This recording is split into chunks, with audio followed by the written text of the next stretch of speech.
في ثقافتنا الشعبية كثيرا ما يربط السكوت بالجبن أو الانكسار، وكأن الصمت إقرار بالهزيمة.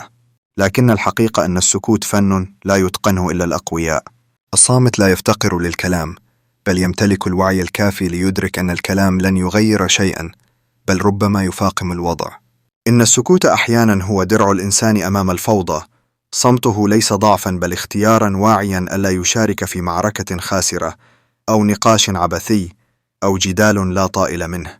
فالسكوت في مواضع كثيرة هو احترام للنفس وحفظ للكرامة وإيمان بأن الله يرى ويسمع وأنه خير الحاكمين. هناك لحظات في الحياة يصبح فيها السكوت أعظم رد وأبلغ موقف، عندما لا يفهم الكلام. في كثير من الأحيان يكون الطرف الآخر غير جاهز للاستماع أو لا يريد الفهم أصلا. حينها يصبح الكلام ضربا من العبث. الحديث مع من لا يريد أن يسمعك هو مضيعة للجهد والكرامة. حين تستشعر أن الكلمة لن تهدئ بل ستشعل، فالصمت حينها عبادة.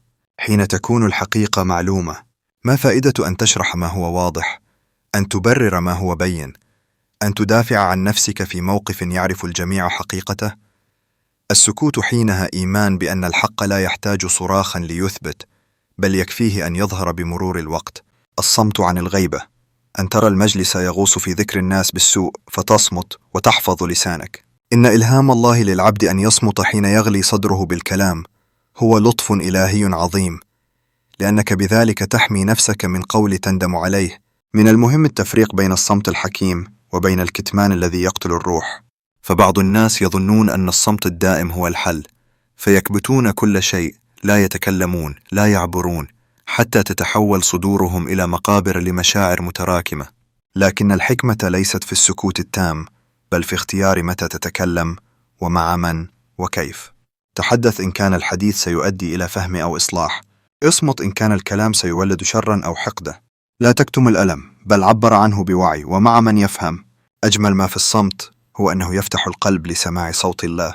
حين تصمت وتغلق نوافذ الضجيج الخارجي، تسمع النداء الداخلي وتلتفت إلى ما في روحك. في سكون الليل، في لحظة صمت أمام البحر، أو أثناء سجود طويل، تجد أن الله يكلم قلبك دون كلمات. الصمت هنا ليس هروبا من البشر، بل عودة إلى أصلك، إلى روحك، إلى خالقك. هناك مواقف لا يجوز فيها السكوت، لأن السكوت حينها مشاركة في الجريمة أو تواطؤ بالصمت. إذا رأيت ظلما يقع على مظلوم وسكت، فأنت تساهم في ظلمه.